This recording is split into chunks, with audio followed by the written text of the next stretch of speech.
Good morning, everyone. I am Lady Jean C. Berioso from OBTEC M13. Today, I will be discussing the introduction of Module 3, Laws in the Professionalization of Teaching. But before we proceed to the laws of professionalization of teaching, let's define first what is profession and professional. Profession is a job that requires special training and gives status and prestige to the individual. As you can see in the picture, those are the examples of profession. Professional is one who has competent skills, observes high standards of the job, and abides by the code of ethics. Who is the professional teacher? Is the licensed professional who possesses dignity and reputation with high moral values as well as technical and professional competence. The professionalization of teaching, according to Kenda Darling Hammond, the policy goals should be to ensure that all children have access to skillful teachers to make the teaching profession more attractive to talented young adults, and to produce humane and intellectually lively learning communities for both students and teachers. These are the number of laws promulgated to help us in our desire to become truly professional teachers. First, Magna Carta for Public School Teachers. Second, Presidential Decree number 1006.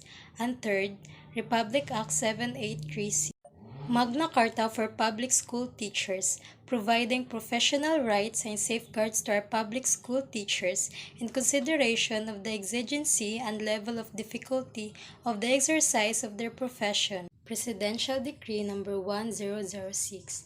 It is hereby declared the policy that teacher education shall be given primary concern and attention by the government and shall be of the highest quality and strongly oriented to the Philippine conditions and to the needs and aspirations of the Filipino people, even as it seeks enrichment from adaptable ideas and practices of other people.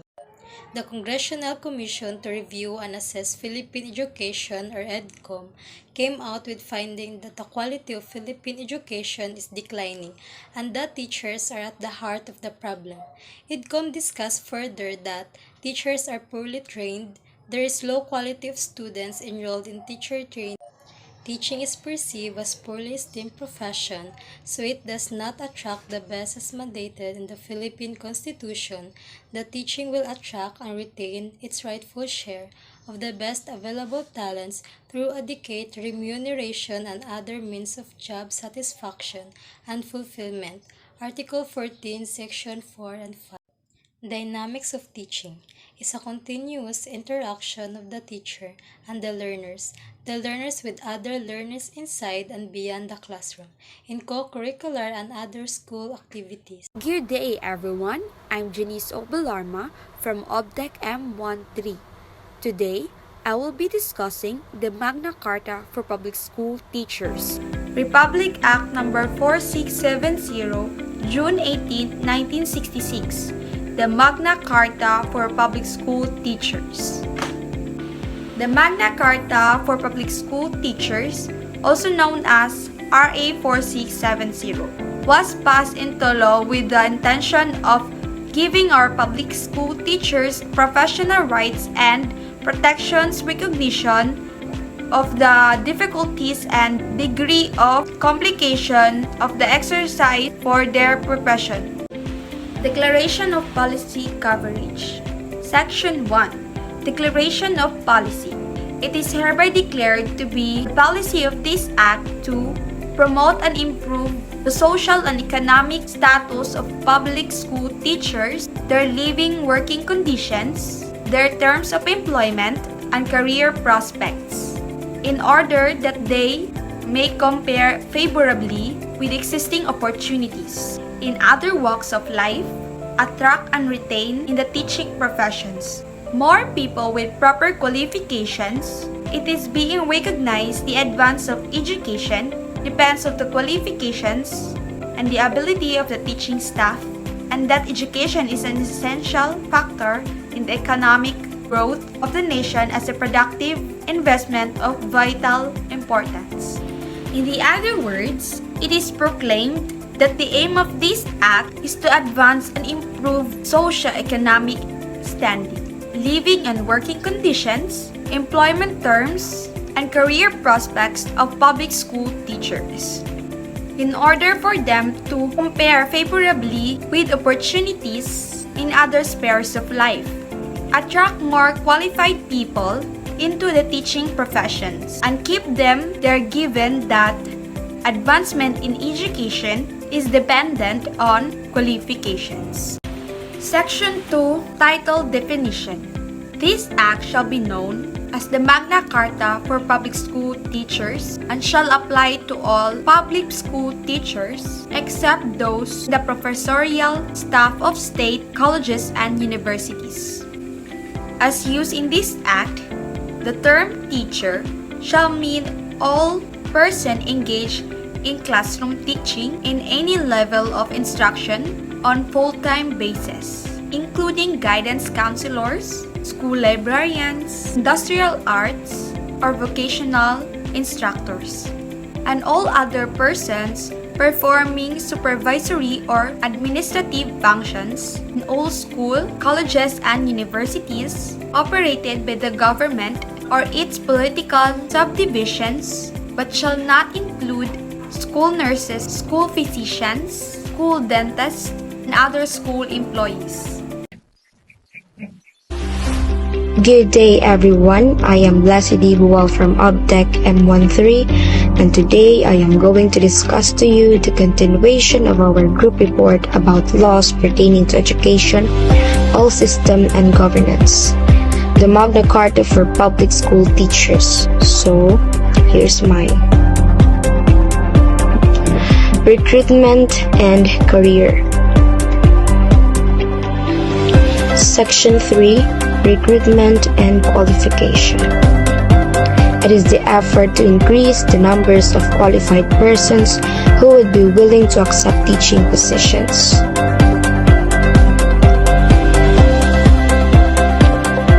Our recruitment of policy with respect to the selection and appointment of teachers shall be clearly defined by the Department of Education. Provided, however, the effective upon the approval of this Act, the following shall constitute the minimum educational qualifications for teacher applicants. A. For teachers in the kindergarten elementary grades, bachelor's degree in elementary education or BSED. B. For teachers of the secondary schools, bachelor degree in education or its equivalent with a major and minor, or a bachelor's degree in arts or science with at least 18 professional units in education.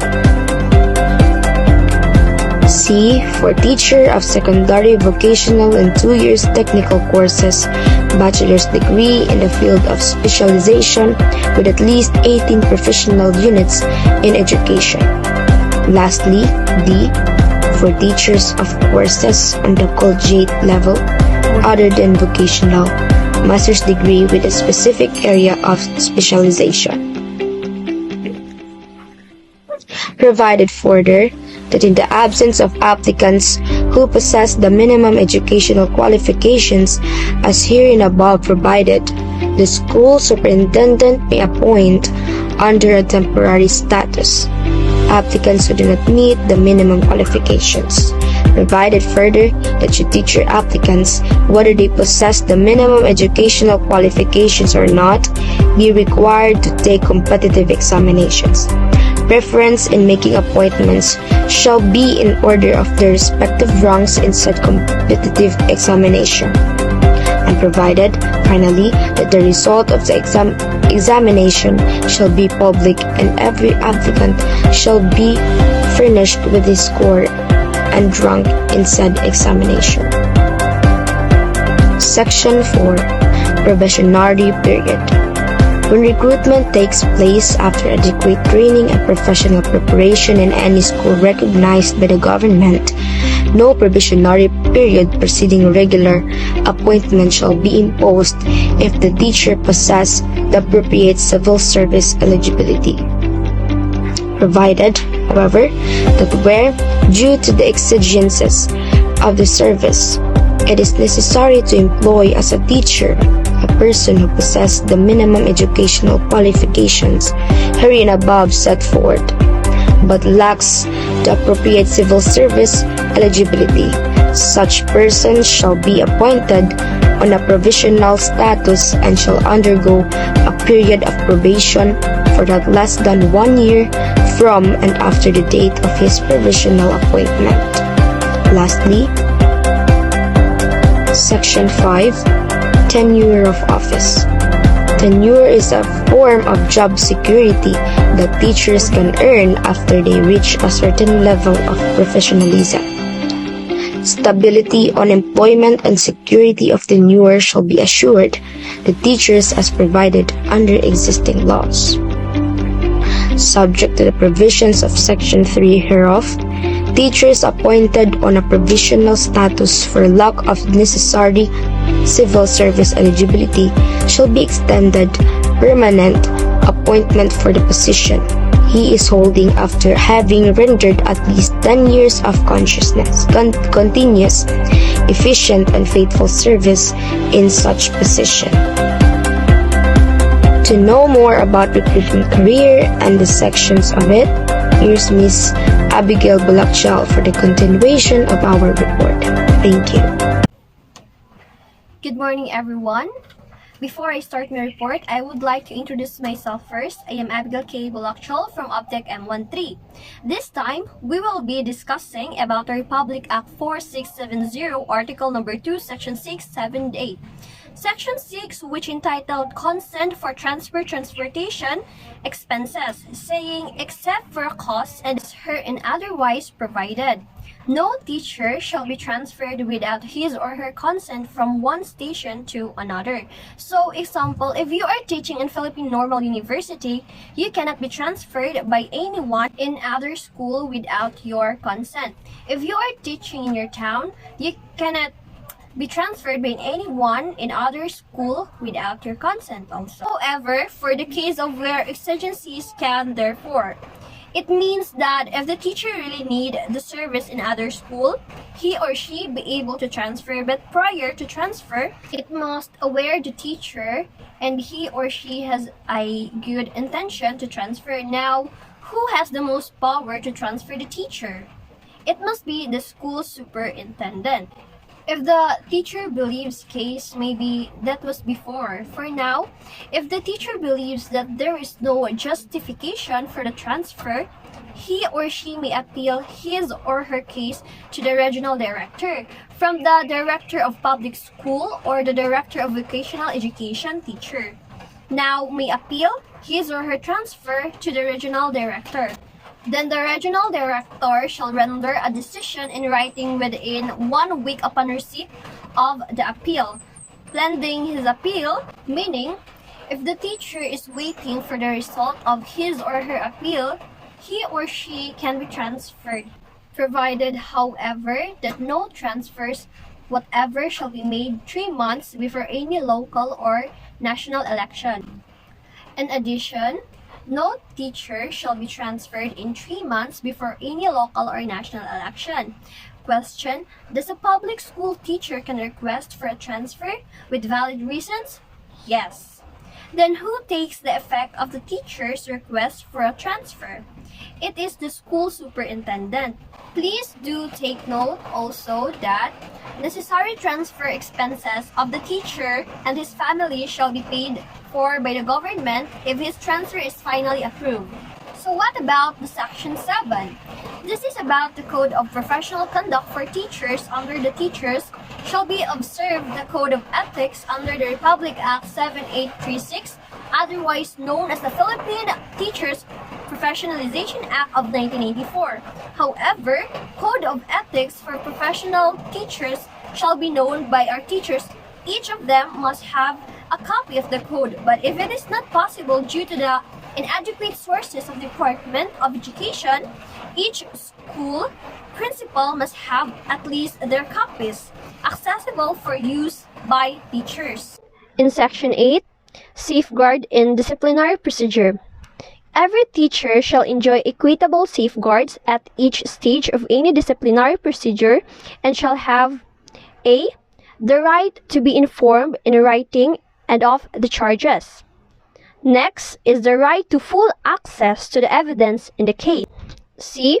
The right to defend himself and to be defended by a representative of his choice and or by his organization. Adequate time being is given to the teacher for the preparation of his defense. And D. The right to appeal to clearly designated authorities. No publicity shall be given to any disciplinary action being taken against a teacher during the pendency of his case. Why? Because one of the reasons that I see is that to protect the dignity of the teacher, because being a teacher, according to the Code of Ethics for professional teachers, teacher must maintain their dignified personality. Another is that the defendant is presumed innocent until the court has made a penal decision. We should remember that if there is no penal decision of the court, the victim is innocent. Section 9. Administrative Charges. Administrative charges against a teacher should be heard initially by a committee composed of the corresponding school superintendent of the division or a duly authorized representative who should at least have the rank of a division supervisor where the teacher belongs, as chairman, a representative of the local, in its absence, any existing provincial or national teachers organization, and a supervisor of the division. The last two to be designated by the Director of Public Schools. The committee shall submit its findings and recommendation to the Director of Public Schools within 30 days from termination of the hearings, provided, however, that where the school superintendent is the complainant or an interested party, all the members of the committee shall be appointed by the Secretary of Education. In case there are administrative charges against a teacher, the charges should be heard and investigated first by a committee.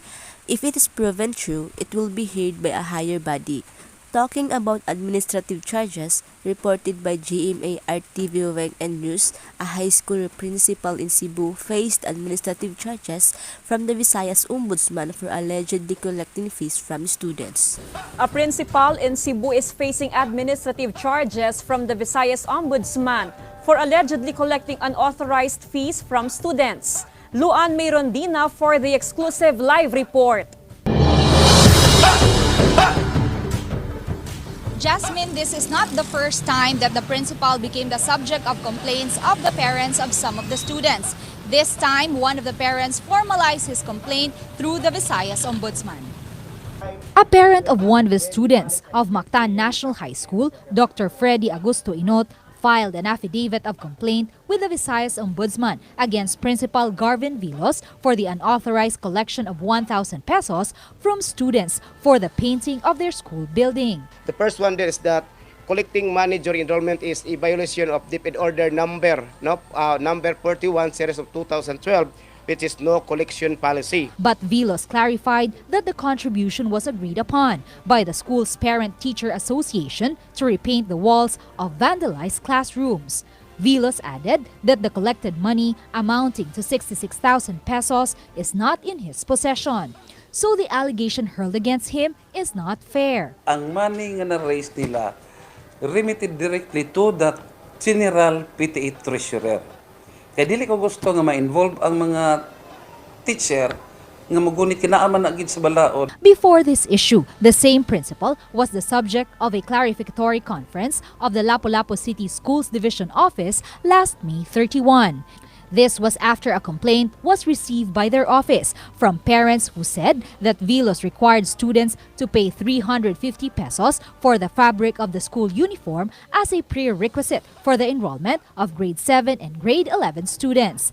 At that time, Vilos said that the implementation of the new school uniform was agreed upon during another Parent-Teacher Association meeting. The principal added that the material for the school uniform was imported from Indonesia, so it can only be bought at the school. Jasmine, as of this time, the principal Section 10. No discrimination. There shall be no discrimination whatsoever in entrance to a teaching profession or during its exercise or in the termination of services based on other than professional consideration. No discrimination should be given to everyone who wants to join the profession and for everyone who is in profession. Anyone is allowed to enter the teaching profession. Those individuals who really are desirous to be teachers and are academically, physically, emotionally qualified must not be discriminated in any manner. You have right to defend yourself. Section 11 Merit Teachers. Whenever possible, the proper authorities shall take all steps to enable married couples, both of whom are public school teachers, to be employed in the same locality.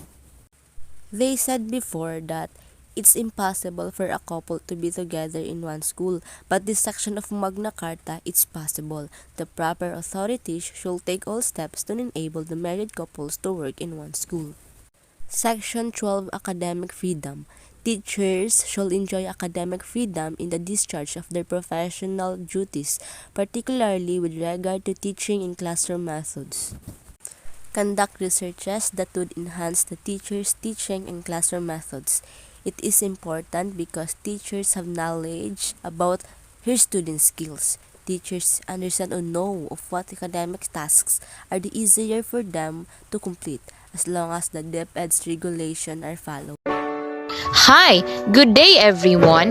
This is Jesha M. Kanoy from Obtech M13, and what I am going to share with you now is about the working hours and remuneration starting from Section 13 down to Section 16. Section 13 or the teaching hours states that any teacher engaged in actual classroom instruction shall not be required to render more than 6 hours of actual classroom teaching a day, which shall be so scheduled as to give him time for the preparation and correction of exercises and other work incidental to his normal teaching duties, provided, however, that where the exigencies of the service so require, any teacher may be required to render more than 6 hours, but not exceeding 8 hours of actual classroom teaching a day upon payment of additional compensation at the same rate as his regular remuneration plus at least 25% of his basic pay. Section 14 or the additional compensation, notwithstanding any provision of existing law to the contrary, co-curricular and out-of-school activities, and any other activities outside of what is defined as normal duties of any teacher shall be paid an additional compensation of at least 25% of his regular remuneration after the teacher has completed at least 6 hours of actual classroom teaching a day. In the case of other teachers or school officials not engaged in actual classroom instruction, any work performed in excess of 8 hours a day shall be paid an additional compensation of at least 25% of their regular remuneration. The agencies utilizing the services of teachers shall pay the additional compensation required under this section. Education authorities shall refuse to allow the rendition of service of teachers for other government agencies without the assurance that the teachers shall be paid the remuneration provided for under the section.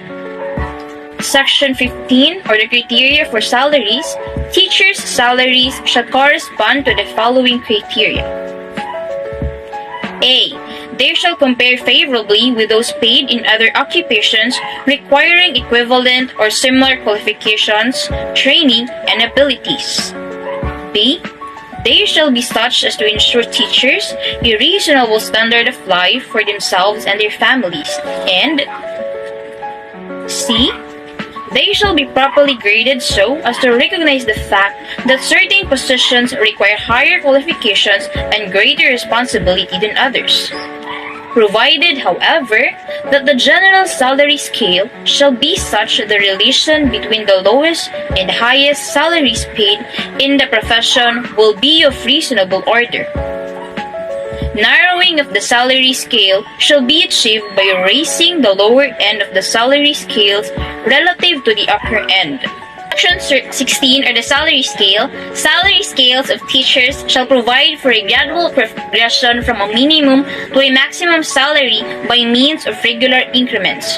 granted automatically after 3 years provided that the efficiency rating of the teachers concerned is at least satisfactory.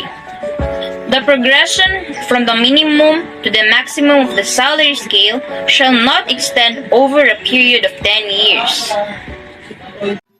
Good day everyone, my name is Mona Vanessa F. Cebuano of OPTEC M13. The cover of my report is from section 17 until section 21. So without further ado, let's start. Section 17 are the equality in salary scales. The salary scales of teachers whose salaries are appropriated by the city, municipal district, or provincial government shall not be less than those provided for teachers of the national government. According to this section, every city and municipality occasionally has a different salary grade due to the different standards of living, demands, and prices of goods. As a result, it is expected that the basic salary of teachers employed by the national government will vary due to these variations in the rate of inflation. Of course, it differs from those in the city if you are a teacher from a municipality. The point is that because of some factors such as the differences in terms of prices of commodities and cost of living, the DepEd should give extra payment in order to make it so that the salaries of the teachers in any place are significant compared. Again, this will depend on the salary of a place and other bullseye matters. In any teachers are employed by the government. Accordingly, it is stated in the Magna Carta that all teachers with the same rank must have the same salary. Section 18 are the cost of living allowance. Teachers' salaries shall at the very least keep pace with the rise in the cost of living by the payment of a cost of living allowance, which shall automatically follow changes in the cost of living index. The Secretary of Education shall, in consultation with the proper government entities, recommend to Congress at least annually the appropriation of the necessary funds for the cost of living allowances of teachers employed by the national government. The determination of the cost of living allowances by the Secretary of Education shall, upon approval of the President of the Philippines, be binding on the city, municipal, or provincial government for the purposes of calculating the cost of living allowances of teachers under its employ. From the word itself, cost of living allowance, it means that to keep pace with the rise in the cost of living in the teacher's locality. It is depending on where you teach or where you are located. You will receive a different cost of living allowance. Most likely, you will receive a bigger cost of living allowance if you live in a city because of the cost of living index. However, if you live in a remote place, you will receive a smaller amount as the cost of living index is smaller than the city. In some instances, there are places with a high cost of living. So, the DepEd will automatically grant a cost of living allowance with the President's consent or on the Secretary of DepEd's proposal, especially if you work for the national government. Because they are more readily available to teachers everywhere, the LGUs or the local government will usually grant the allowances to be given to the teachers. Under this, we have what we call as PERA, or Personal Economic Relief Allowance, and COLA, which is known for Cost of Living Allowance. This is automatically added to the monthly salary of teachers and to all regular permanent government employees. Cost of living allowance is amounting to 2,000 pesos. Section 19 are special hardship allowances. In areas in which teachers are exposed to hardship such as difficulty in commuting to the place of work or other hazards, peculiar to the place of employment as determined by the Secretary of Education. They shall be compensated special hardship allowances equivalent to at least 25% of their monthly salary. From the word hardship, a difficult situation to endure and to suffer, they heroically overcame the various challenges of life on the frontier. Every teacher who faces difficulties while working should be provided a hardship allowance. This is the case for teachers who work in remote locations and must cross rivers to go to class and endure other hardships in order to impart knowledge to students.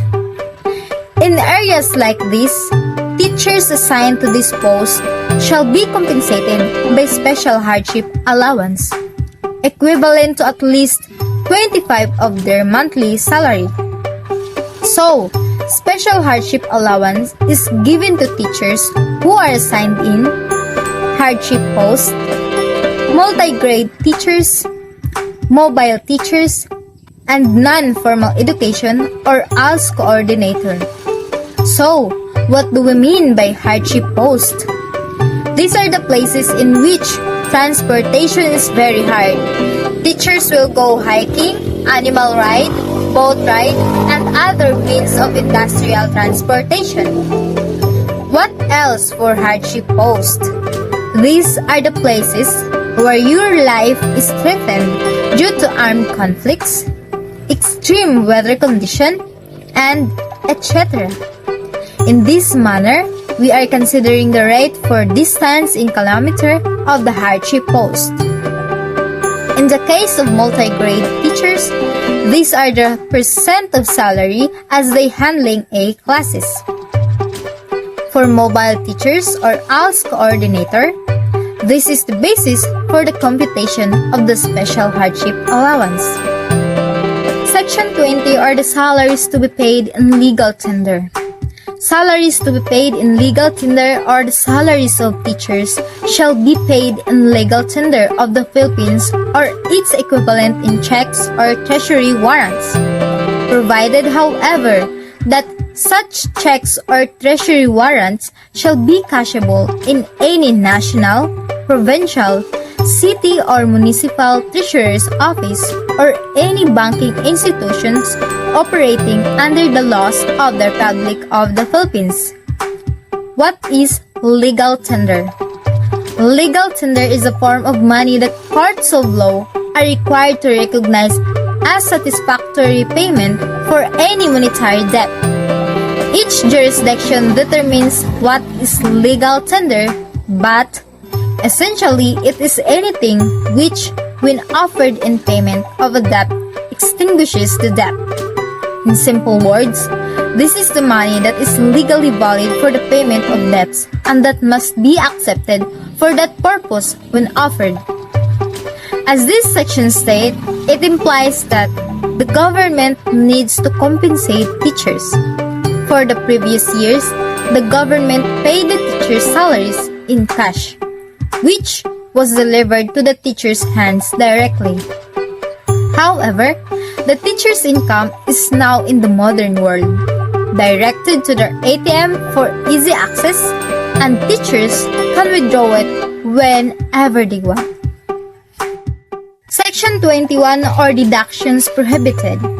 No person shall make any deduction whatsoever from the salaries of teachers except under specific authority of law authorizing such deductions, provided however that upon written authority executed by the teacher concerned, lawful dues and fees owing to the Philippine Public School Teachers Association and premiums properly due on insurance policies shall be considered deductible, meaning that people who are taking the money out of your account without your permission or banks who take money out of your paycheck without getting permission from the employer, both of which violate the Magna Carta. If it is ever impossible for them to deduct a debt from your salary, for instance, for example, If your coworker lends you some money while claiming to just deduct it from your salary, that is against the law unless you have their approval. If you agree to a written authorization, allowing them to deduct your debt from your salary, it will benefit both of you as long as you both support the choice. For instance, this section indicates that no one has the power to request salary deductions from you without your permission.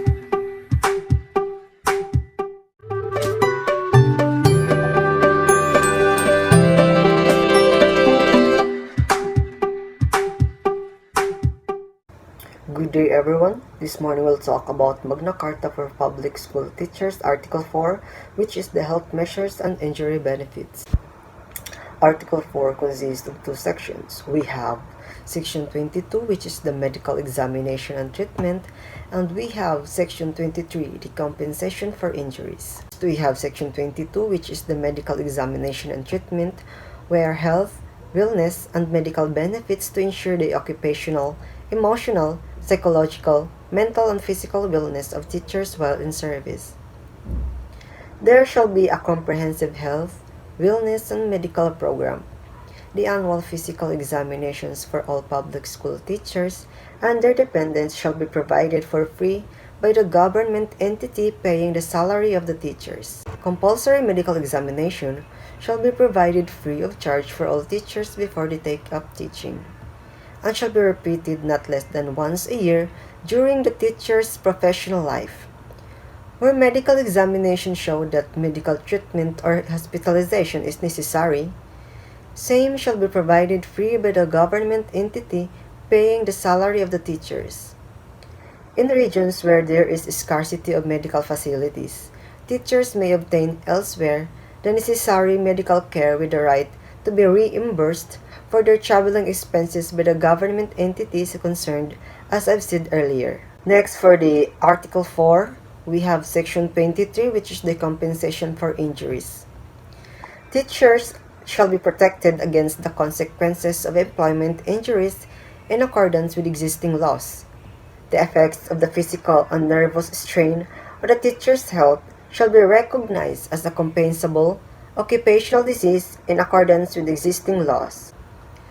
In case of permanent partial disability due to work-related sickness or injury, where the teacher had been in service for 5 years, the dependents are entitled to a monthly pension of at least 500 pesos.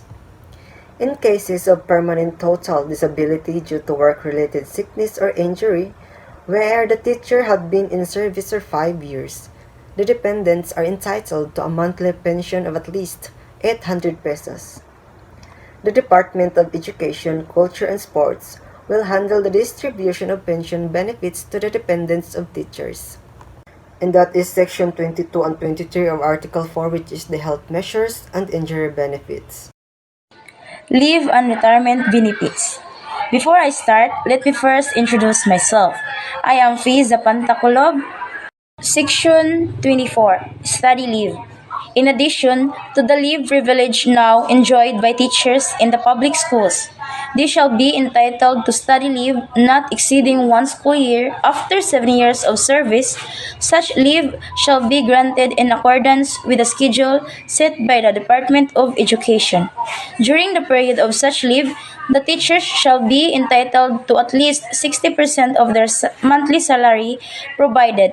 However, that no teacher shall be allowed to accumulate more than 1 year study leave unless he needs an additional semester to finish his thesis for a graduate study in education or allied courses, provided further that no compensation shall be due the teacher after the first year of such leave. In all cases, the study leave period shall be counted for seniority and pension purposes. The compensation allowed for 1 year study leave as herein provided shall be to the condition that the teacher takes the regular study load and passes at least 75% of his courses. Study leave of more than 1 year may be permitted by the Secretary of Education but without compensation. When shall a teacher be entitled to study leave? Study leave not exceeding 1 school year may be granted to teachers who have rendered at least 7 years in service. What are the requirements for study leave? Study leave is a time off from work not exceeding 6 months with pay for qualified officials and employees to help them prepare for their bar or board examination or complete their master's degree. Section 25. Indefinite leave. An indefinite sick leave of absence shall be granted to teachers when the nature of the illness demands a long treatment that will exceed 1 year at the least. And also, what does granted indefinite leave mean? It is also called settlement. It gives you the right to live, work, and study here for as long as you like, and apply for benefits if you're eligible. Section 26. Salary increased upon retirement. Public school teachers having fulfilled the age and service requirements of the applicable retirement laws shall be given one range salary raised upon retirement, which shall be the basis of the computation of the lump sum of the retirement pay and the monthly benefits thereafter. Salary increased upon retirement, followed by the DepEd Order Number 48 since 1997, or the guidelines in the implementation of the benefits arising from a one salary grade increase for retiring public school teachers pursuant to Republic Act 4670. Good morning, everyone. I am Razel Angela Fresco Dagohoy, and we will be tackling about teachers' organization. Section 27. Freedom to organize. The teacher has the right to establish or join an organization with no previous authorization needed from an individual or a group of individuals.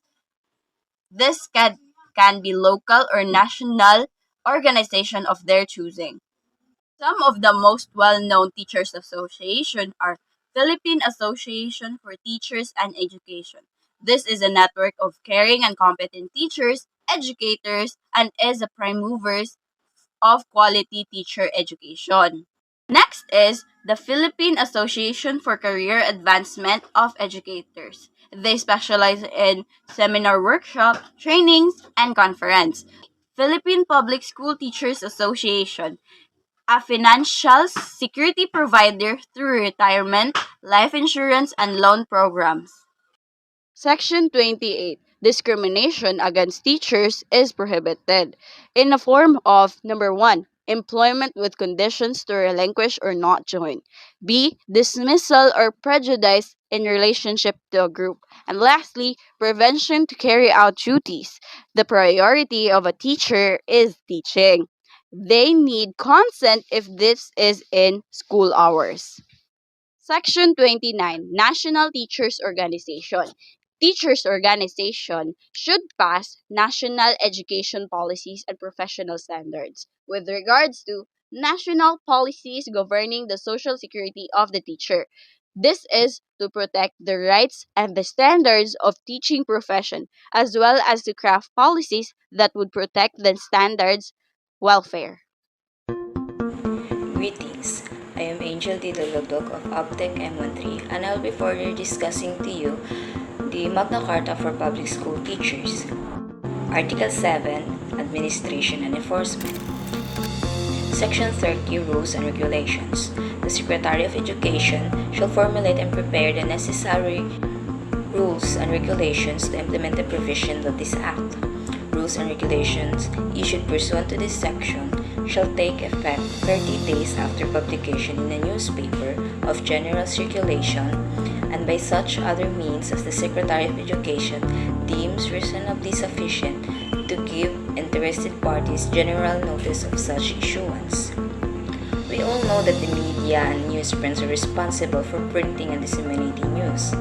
Therefore, 30 days after the publication has been made, the rules and regulations on the said issuance of the Act shall take effect in all cases. We wait for 30 days. This is to give the interested parties a general notice of the issuance that shall be taking place.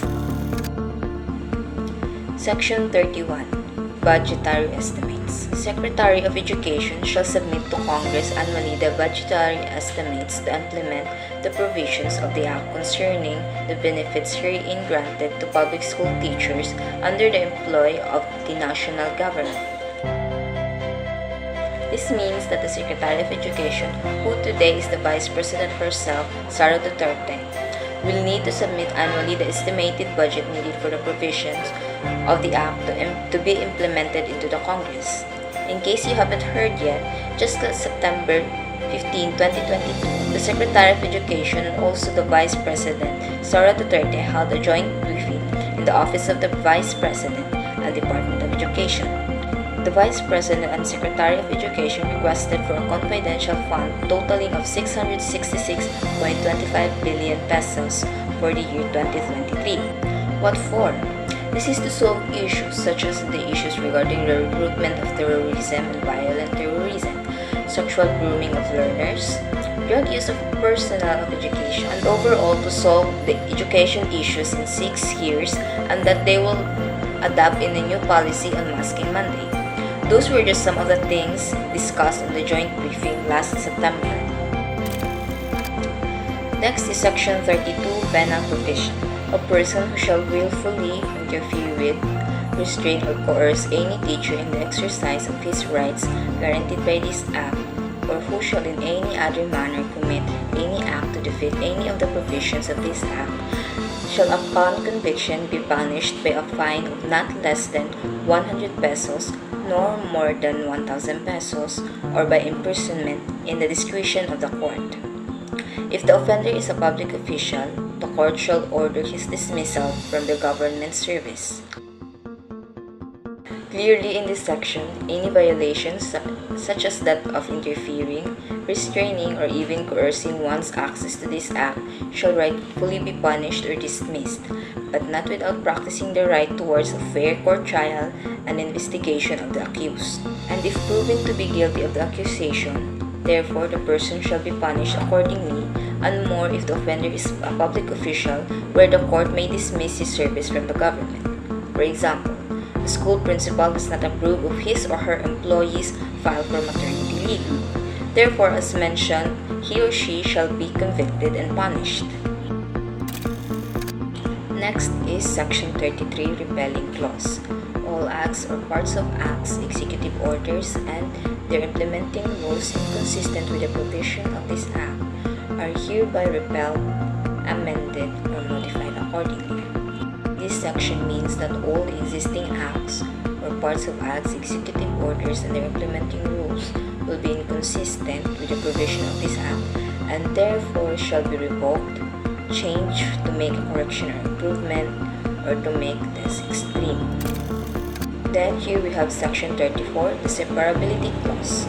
If any provision of this Act is declared invalid, the remainder of this Act or any provisions not affected thereby shall remain in force and in effect. Simply, this section provides that if any provision of this Act or section is declared invalid or shall no longer be taking effect, the rest of the Act or any provision will remain untouched and shall remain in effect and implementation.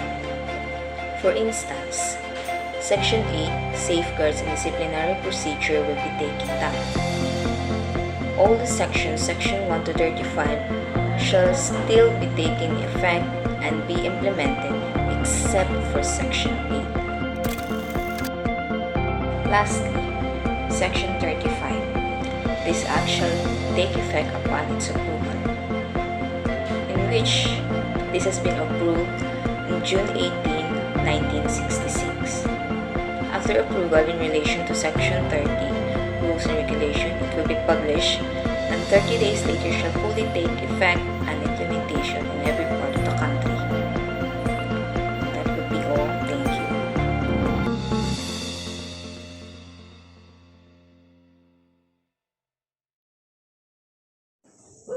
Good day everyone, professors. My name is Kayla O. De Rosas, section of Tech M1T.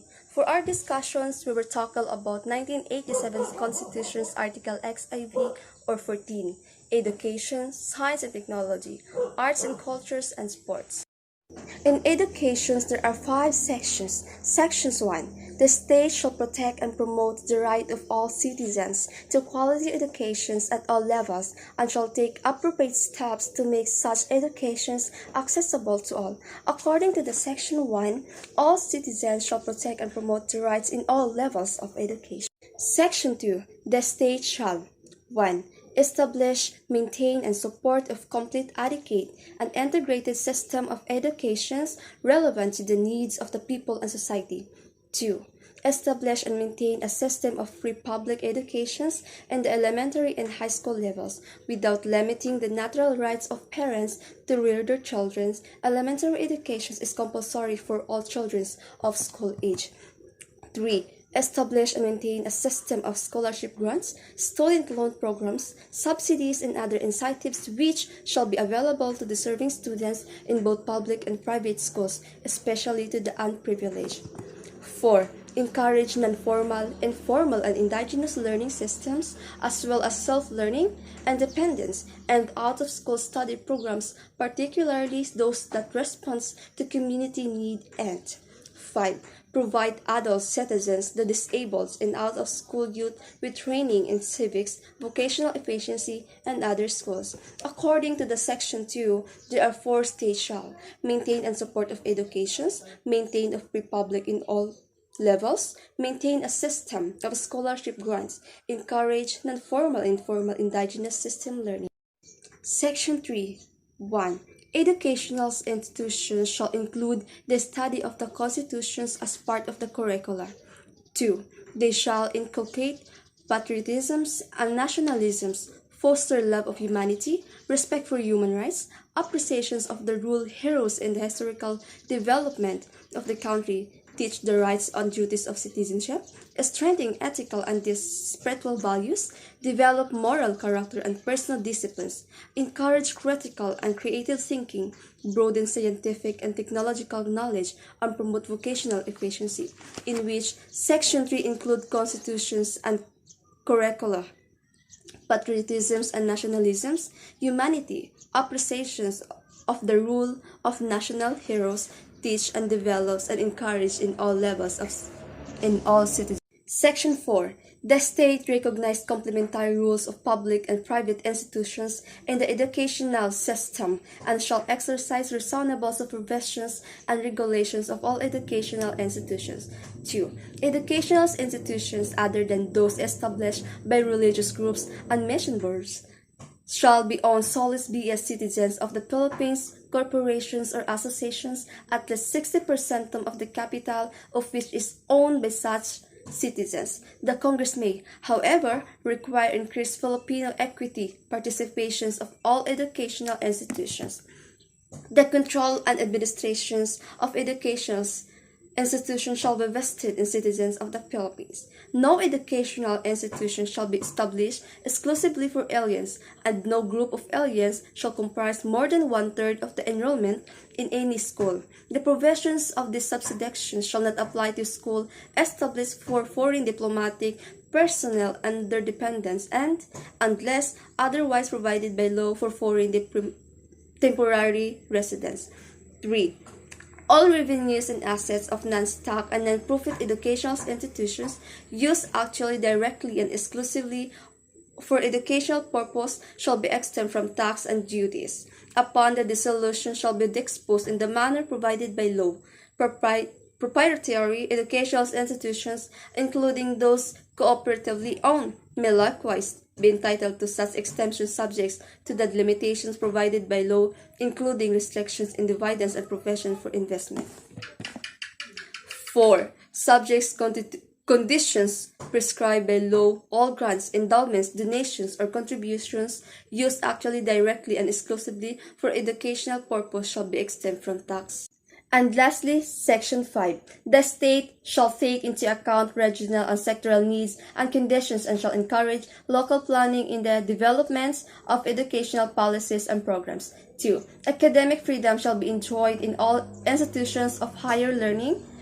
3. Every citizen has a right to select professions or course of study subject to fair, reasonable, and equitable admissions and academic requirements. 4. The state shall enhance the right of teachers to professional advancements, non-teaching academic and non-academic personnel shall enjoy the protection of the state. 5. The state shall assign the highest budgetary priority to education and ensure that teachings will attract and retain its rightful share of the best available talents through adequate remunerations and other means of job satisfaction and fulfillment. And Section 5, it talks about regional and sectoral to promote policies and programs. It also includes the freedom to enjoy education in all institutions of learning, the right of citizens, and the right of teachers. Good morning, everyone. My name is Leanna Eliza Esticate, and I'm gonna report the Language and Science and Technology in 1987 Constitution. Language, Section 6. The national language of Philippines is Filipino. As it evolves, it shall be further developed and enriched on the basis of existing Philippine and other languages. Section 7 is for purposes of communication and instruction. The official language of the Philippines is Filipino, and until otherwise provided by law is English. Section 8. This Constitution shall be promulgated in Filipino and English and shall be translated into major regional languages such as Arabic and Spanish. Section 9. The Congress should create a National Language Commission comprised of representatives from many regions and disciplines to conduct, coordinate, and promote research for the development, dissemination, and preservation of Filipino and other languages. Science and Technology. Section 10. The state of Quezon shall give priority to research and development, invention, innovation, and their utilization, and science and technology education, training, and services. It shall support indigenous, appropriate, and self-reliant scientific and technological capabilities and its application to the country's productive systems and national life. Section 11. Congress may provide for incentives to encourage private participation in programs of basic and applied scientific research. Scholarships, grants in aid, or other forms of incentives shall be provided to deserving science students, researchers, scientists, inventors, technologists, and especially gifted citizens. Section 12. The state shall regulate the transfer and promote the adaptation of technology from all sources for the national benefit. It shall encourage the widest participation of private groups, local governments, and community-based organizations in the generation and utilization of science and technology. Section 13. The state shall protect and secure the exclusive rights of scientists, inventors, artists, and other gifted citizens to their intellectual property and creations, particularly when beneficial to the people for such period as may be provided by law. And that's all. Thank you for listening. A pleasant morning, everyone. I am Marisa Felicidario from UBTEC M13. The topic that I will discuss is the 1987 Philippine Constitution, Article 14, on the arts and culture. Section 14. The state shall foster the preservation, enrichment, and dynamic evolution of Filipino national culture based on the principle of unity and diversity and climate of free artistic and intellectual expression. The Filipinos are artistic. We have a culture by which until now we are very proud and born to be a Filipino citizen. We need to maintain an enrichment giving importance of our tradition. Filipinos' unity keeps and progress. Section 15. Arts and literature shall enjoy the patronage of the state. The state shall conserve, promote, and popularize the nation's historical and cultural heritage and resources, as well as artistic creations. Arts and literature shows that the Filipino people are excellent from the beginning of our cultures and tradition in the country. People are good at creating arts, and that arts helps us makes our country progress. Section 16. All the country's artistic and historic wealth constitutes the cultural treasure of the nation and shall be under the protection of the state which may regulate its disposition. The nation must be responsible for maintaining our artistic and historical wealth in the country so that our wealth is not exhausted. By the protection of the state in which the arts and wealth of our country will be regulated to its good bent. Section 17. The state shall recognize, respect, and protect the rights of indigenous cultural communities to preserve and develop their cultures, traditions, and institutions. It shall consider these rights in the formulation of national plans and policies. The national plan and policies in our country helps us communicate better with the people. They show respect and provide protection for individual rights, especially for indigenous cultures. Our traditions, cultures, and institutions in our nation protect and develop the rights so that people have freedom to do what they want. Section 18.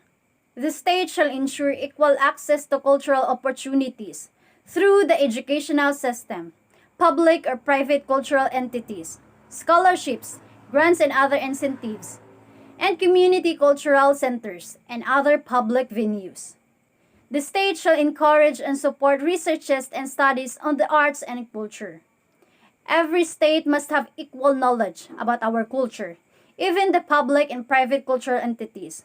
The scholarships must be granted for students who can study because of financial problems.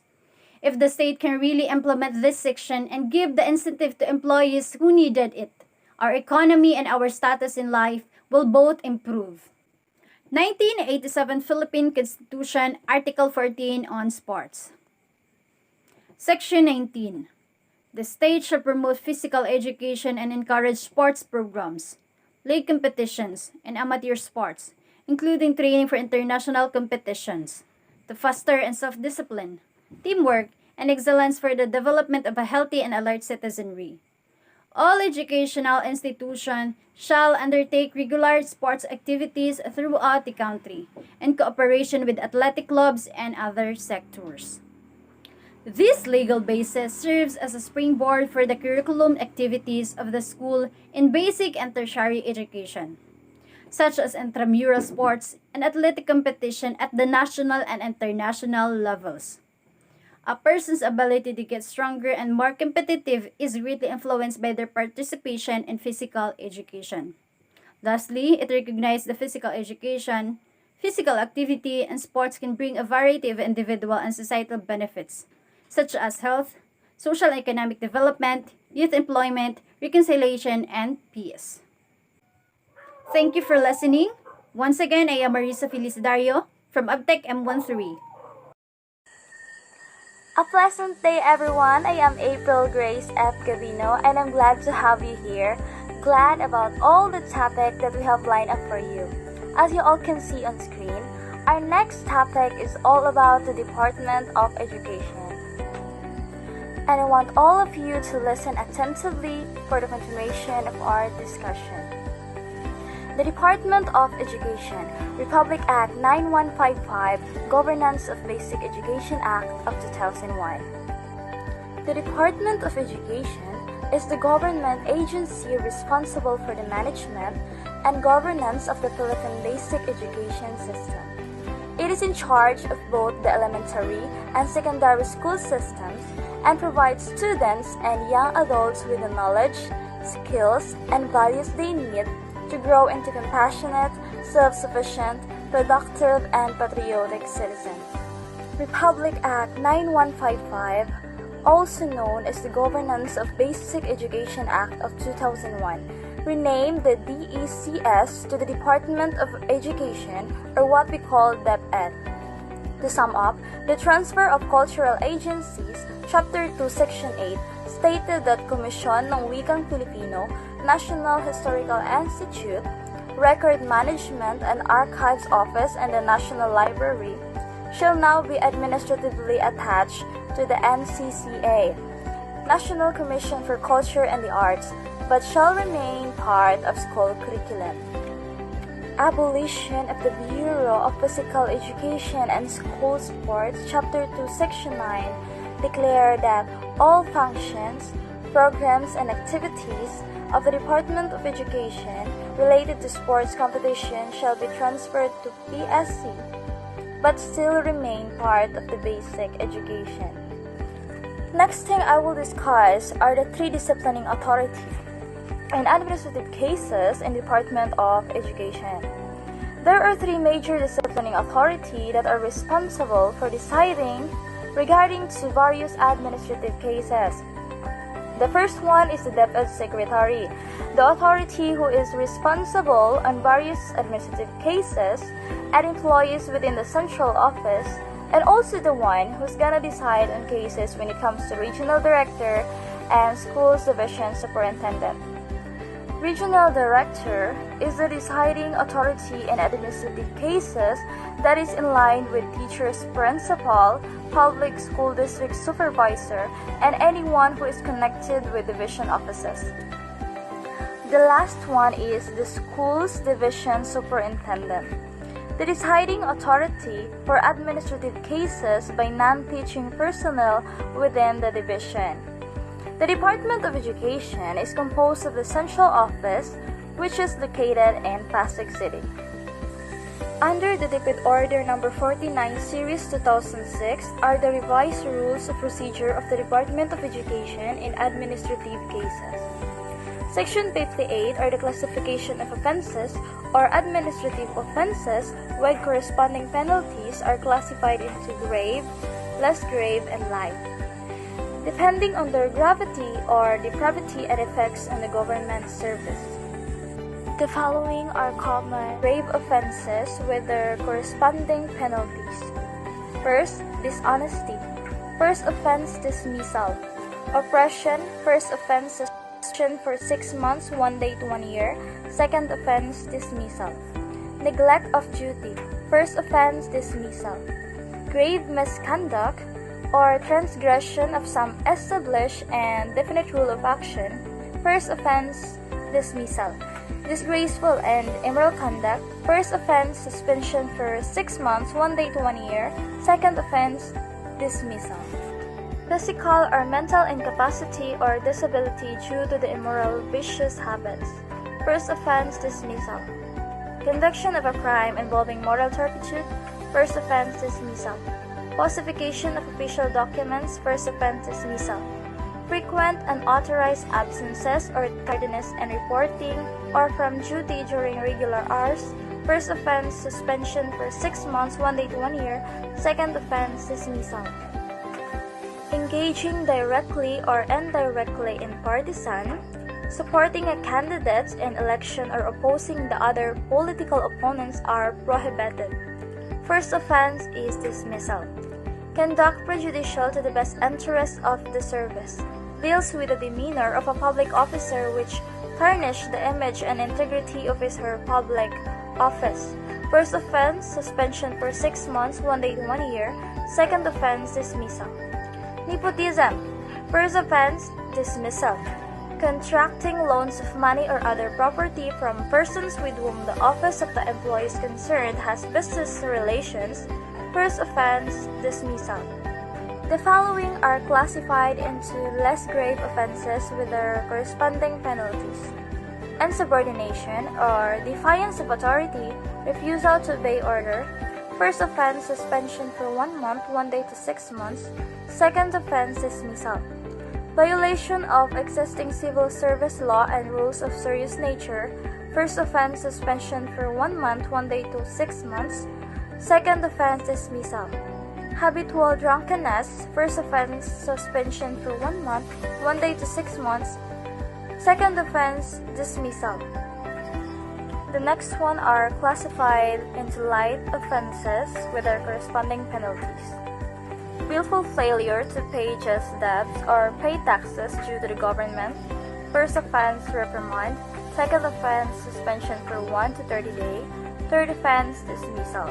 Pursuit of private business, vocation, or profession without the permission required by the civil service rules and regulations.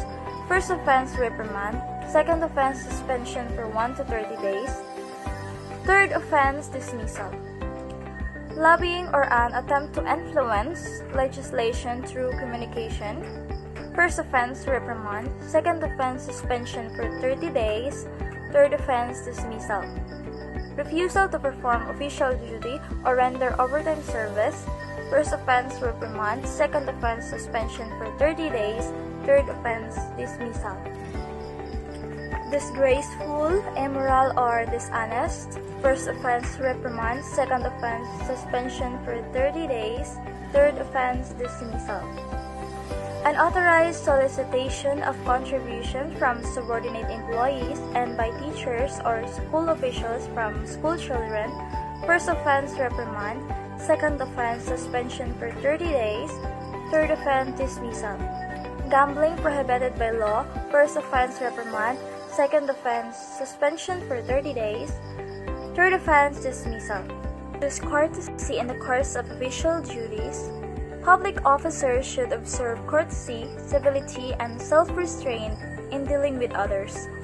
First offense, reprimand. Second offense, suspension for 30 days. Third offense, dismissal. Borrowing money or lending money from subordinate to superior officers. First offense, reprimand. Second offense, suspension for 30 days. Third offense, dismissal.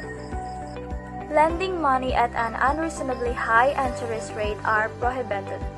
First offense, reprimand. Second offense, suspension for 30 days. Third offense, dismissal. Promoting the sale of tickets in behalf of private enterprises that are not intended for charitable or public welfare purposes, and even in the later cases if there is no prior authority. First offense, reprimand. Second offense, suspension for 30 days. Third offense, dismissal. Hola a todos in Spanish, which means hello everyone. Under this voice is Gerson E. Heraldez Jr. from Obtech M13, and let me be your educator for this time. The topic that was given to me is the structure of the Philippine education system and the Batas Pambansa Bilang 232 or BP 232.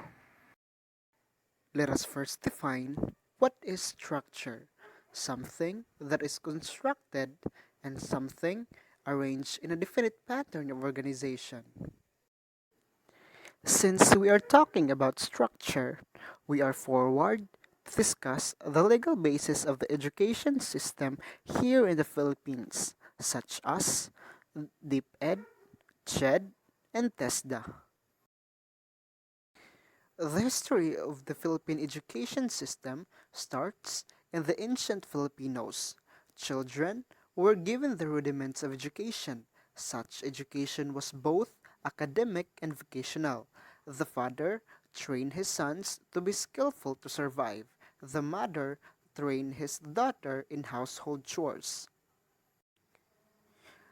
The education system in the Philippines has been highly influenced by the colonial history, such as Spanish, American, Japanese rules and occupation. In the Philippines, a 13-year education is mandatory by law. These 13 years run from kindergarten up to grade 12, or also known as K-12 program, after which students have the option to pursue higher education or not. The medium of instruction in the Philippines is English and Filipino. English as a primary language and Filipino as a cultured language of the Filipinos. However, since the Philippines is an archipelago made up of over 7,000 islands, there are also over 100 languages used across the country. To make it easier, the language of instruction used is primarily language, especially in more urban areas.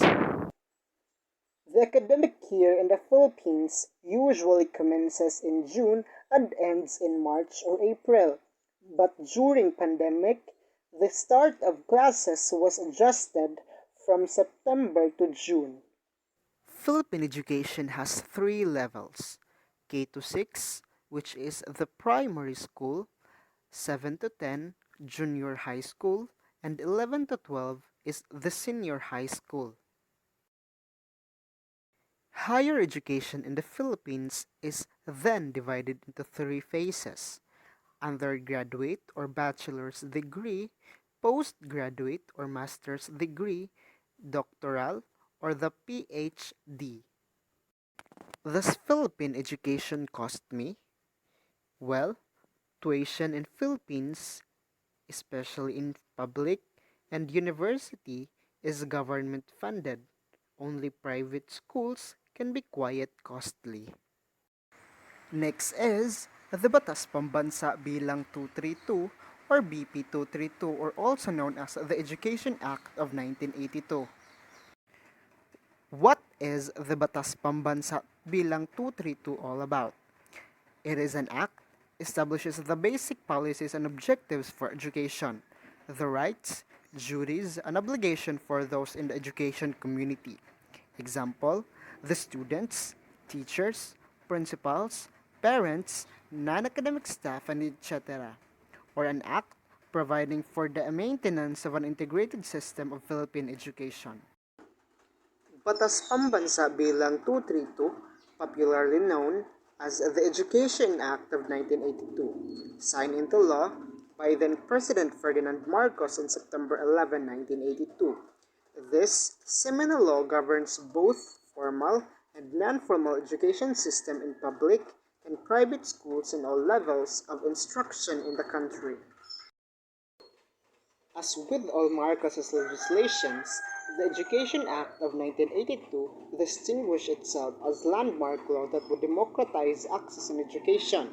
However, BP 232 reoriented the Philippine education system from playing an integrated role in national development, pursuit of knowledge and flowering of culture and the arts towards being profit-oriented and producing graduate that would feed the global need for cheap labor. The Batas Pambansa was then divided into 5 articles. That articles are the general provision, the education community, the educational systems, the Ministry of Education, Culture and Sports, and last is the miscellaneous provisions. But I just select some informations and on the screen are just a coverage or summary of Batas Pambansa Bilang 232. Article 1, the general provisions. And under the Article 1 is the Chapter 1, the preliminary matters. Section 2 states that BP 232 shall apply to and govern both formal and non-formal systems in public and private schools in all levels of the entire educational system. Chapter 2, Section 3 states that BP shall promote the right of every individuals, regardless of sex, age, creed, socioeconomic status, physical and mental affiliation. Therefore, BP promote and maintain quality access to education as well as enjoyment of benefits of education by all citizens. Article 2, the educational community. According to Chapter 6, educational community refers to those persons or groups as such or associated in institutions involved in organized teaching and learning systems. These are parents, students, school personnel, school administrators, and etc. Article 3, the educational systems. According to Section 20, formal education refers to the hierarchically structured and chronologically graded learning organized and provided by the formal school system and for which certification is required in order for the learner to progress through the grades or move to higher levels. Article 4, the Ministry of Education, Culture and Sports. According to Section 54, the administration of the education system and the pursuant to the provisions of the Constitution, the supervision and regulation of educational institutions are hereby vested in the Ministry of Education, Culture and Sports, without prejudice to the provisions of the charter of any state, college, and university. Article 5, the miscellaneous provisions. According to Section 68, penalty clauses, if any person upon convicted for an act in violation of Section 28, Chapter 3, shall be punished with a fine of not less than 2,000 pesos nor more than 10,000 pesos or imprisonment for a maximum period of 2 years, or both in the discretion of the court.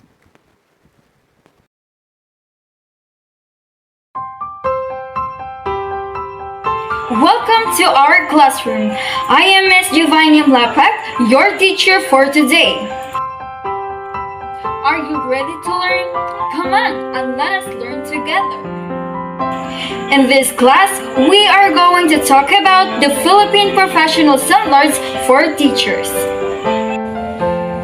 First, let us talk about the role of teachers.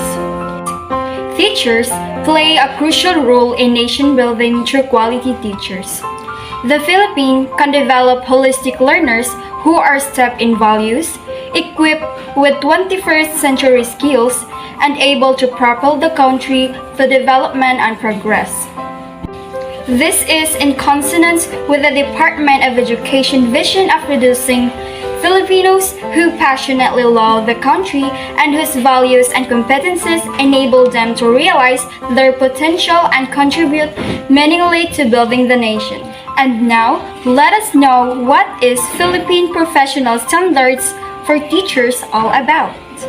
The Philippine Professional Standards for Teachers, formerly the National Competency-Based Teacher Standards, defines teachers' quality in the Philippines. The standards describe the expectation of teachers, increasing level of knowledge, practice, and professional engagement. The PPST shall be used as a basis for all learning and development programs for teachers to ensure that teachers are properly equipped to effectively implement the K-12 program. It can also be used for the selection and promotion of teachers. All performance appraisal for teachers shall be based on this set of standards. What is the DepEd Order Number 42 Series 2017? DepEd Order Number 42 Series 2017 stipulates the national adoption and implementation of the Philippine Professional Standards for Teachers. The order was signed on August 11, 2017 by former DepEd Secretary Leonor Magtoles Briones. Let us now discuss the development of PPST. Why was the PPST developed? The PPST was developed after major consultation with key stakeholders, particularly the senior official of the Department of Education.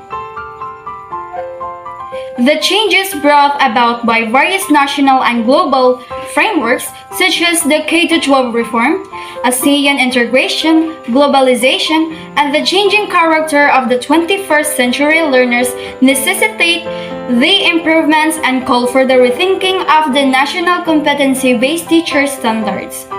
Hence, the development of the PPST. Does PPST replace NCBTS? To answer that question, it is yes. This happens upon the signing into policy of DepEd Order Number 42, Series 2017 on the national adoption and implementation of the Philippine Professional Standards for Teachers. Why do we need the PPST? Internationally, teacher quality is articulated in teacher standards. The PPST is a framework for teachers' quality and teacher development. Why focus on teacher quality? The DepEd recognizes the importance of professional standards in the continuing professional development and advancement of teachers based on the principle of lifelong learning. It is committed to support teachers and taking cognizance of unequivocally evidence that good teachers are vital to rising students' achievement. Quality learning is contingent upon quality teaching. Hence, enhancing teacher quality becomes of utmost importance for long-term and sustainable nation building. The PPST aims to A. Set out clear expectation of teachers along well-defined career stages of professional development from beginning to distinguished practice. B. Engage teachers to actively embrace a continuing effort in attaining proficiency. And C. Apply a uniform measure to assess teacher performance, identity needs, and provide support for professional development.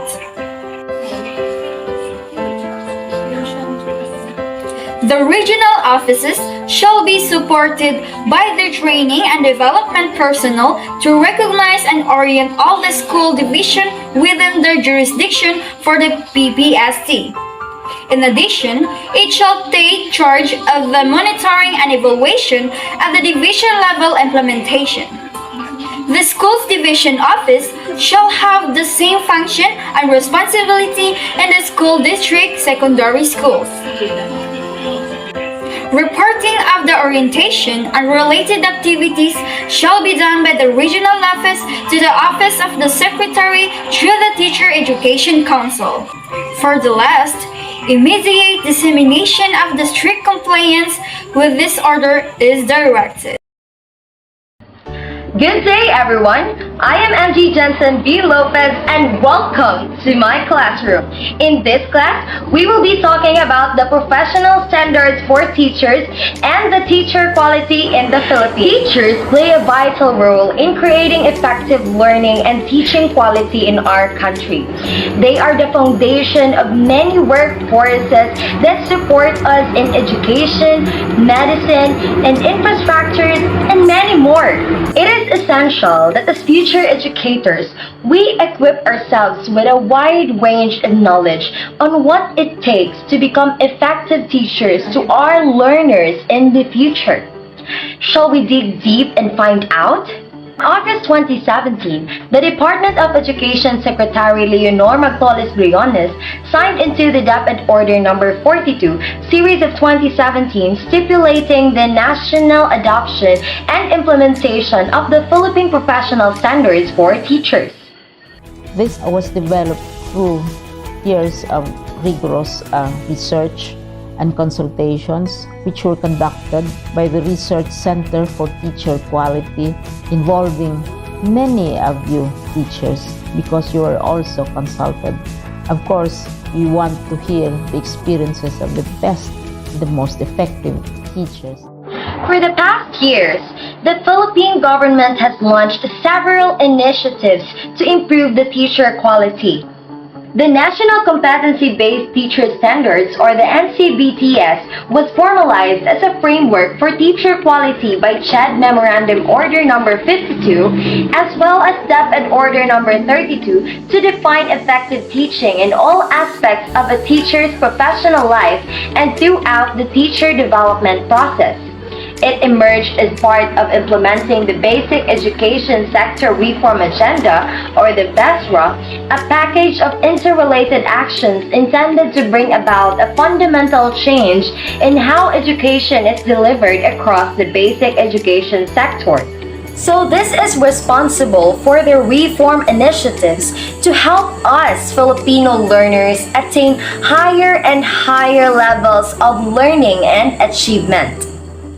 The Basic Education Sector Reform Agenda was facilitated by utilizing the learning considerations of programs such as the Basic Education Assistance for Mindanao, which, with the help of the Australian government, provides accessible and healthy learning facilities, quality teachers, and learning materials for Filipino Muslim students. However, with the change in the landscape of teacher quality in the country brought about by the K-12 reform in 2013, the reform process necessitates an equal supportive focus on the teacher quality.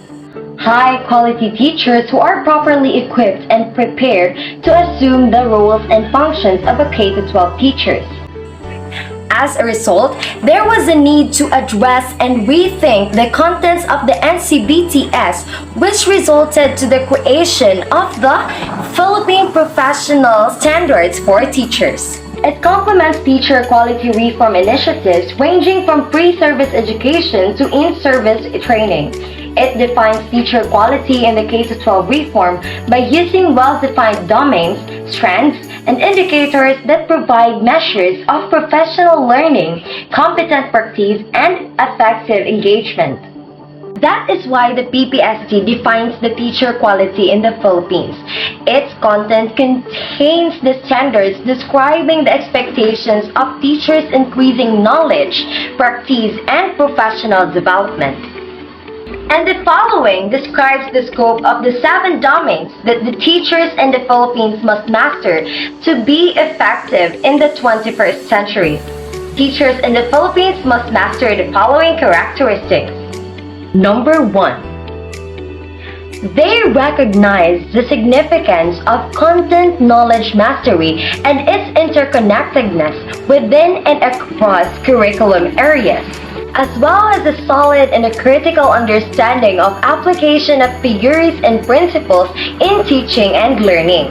They demonstrate proficiency in their mother tongue, Filipino and English, to facilitate the teaching and learning process, as well as the necessary skills in using communication strategies, teaching strategies, and technologies to promote high-quality learning outcomes. Number 2, they create learning environments that are safe, secure, fair, and supportive because doing so will encourage learner responsibility and achievement.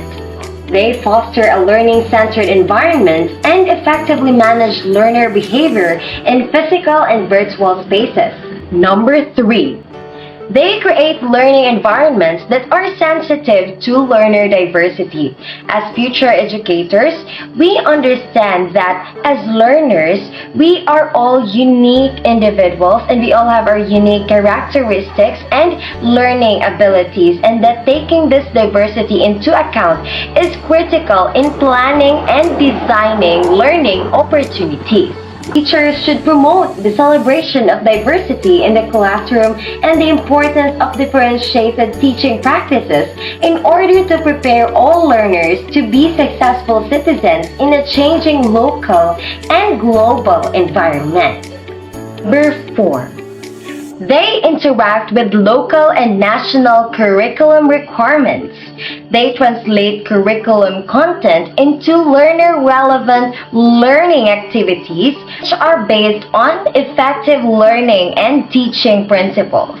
They use their professional knowledge to plan and design well-structured and sequenced lessons that are contextually relevant, responsive to learners' needs, and incorporate a variety of teaching and learning resources, either alone or in collaboration with colleagues. They communicate learning objectives to encourage learner participation, comprehension, and achievement. Number 5. They use a variety of assessment tools and strategies to monitor, evaluate, document, and report on the needs and progress of the learners. They use assessment data to inform and improve the teaching and learning process and programs in various ways. They provide learners with the necessary feedback and learning outcomes, which informs the reporting cycle and allows teachers to choose, organize, and use effective assessment processes. Number 6. They establish school community partnership to enrich the learning environment and involve the community in the educational process. They recognize and respond to opportunities that connect classroom teaching and learning to the experiences, interests, and aspirations of the larger school community and other key stakeholders. They understand and carry out their responsibilities to uphold professional ethics, accountability, and transparency to foster professional and harmonious relationships with students, parents, schools, and the larger community. And finally, number 7. They value personal growth and professional development and exhibit high personal regard for profession by maintaining qualities that uphold the dignity of teachings such as the caring attitude, respect, and integrity. These are the qualities that a high-quality teacher must possess. Good day everyone, I am Gia Luca and welcome to my classroom. In this class, we were going to talk about the 7 domains and their strands of PPST and the career stages of teachers. The 7 domains are the domains required by teachers to be effective in the 21st century in the Philippines. The 7 domains collectively comprise of 37 strands that refer to more specific dimensions of teacher practices. Domain 1: Content, Knowledge, and Pedagogy. Domain 1 consists of 7 strands: content, knowledge, and its application within and across curriculum areas, research-based knowledge and principles of teaching and learning, positive use of ICT, strategies for promoting literacy and numeracy, strategies for developing critical and creative thinking, as well as other higher order thinking skills, mother tongue, Filipino and English in teaching and learning, and classroom communication strategies. Domain 2: Learning Environment. Domain 2 consists of 6 strands: learner safety and security, fair learning environment, management of classroom structures and activities, support for learner participation, promotion of purposive learning, and management of learner behavior. Domain 3: Diversity of learners. Domain 3 consists of 5 strands: learners' gender, needs, strengths, interests, and experiences, learners' linguistic, cultural, socioeconomic, and religious backgrounds, learners with disabilities, giftedness, and talents, learners in difficult circumstances, and learners from indigenous groups. Domain 4: Curriculum and Planning. Domain 4 have 5 strands: planning and management of teaching and learning process, learning outcomes aligned with learning competencies, relevance and responsiveness of learning programs, professional collaboration to enrich teaching practice, teaching and learning resources including ICT. Domain 5: Assessment and Reporting. Domain 5 is composed of 5 strands: design, selection, organization, and utilization of assessment strategies, monitoring and evaluation of learner progress and achievement, feedback to improve learning, communication of learner needs, progress, and achievement to key stakeholders, and use of assessment data to enhance teaching and learning practices and programs. Domain 6: Community linkages and professional engagement. Domain 6 consists of 4 strands: establishment of learning environments that are responsive to community context, engagement of parents in the wider school community in the educative process, professional ethics, and school policies and procedures. Domain 7: Personal growth and professional development. Domain 7 is composed of 5 strands: philosophy of teaching, dignity of teaching as a profession, professional links with colleagues, professional reflection and learning to improve practice, professional development goals. That's it for the 7 domains and their strands. And now, career stages. Teacher professional development happens in a continuum from beginning to exemplary practice, anchored on the principle of lifelong learning. The set of professional standards for teachers recognizes the significance of a standards framework that articulates developmental progression as teachers develop, refine their practice, and respond to the complexities of educational reforms. Career Stage 1 or beginning teachers have gained the qualifications recognized for entry into the teaching profession. They have a strong understanding of the subjects in which they are trained in terms of content knowledge and pedagogy. They possess the requisite knowledge, skills, and values that support the teaching and learning process.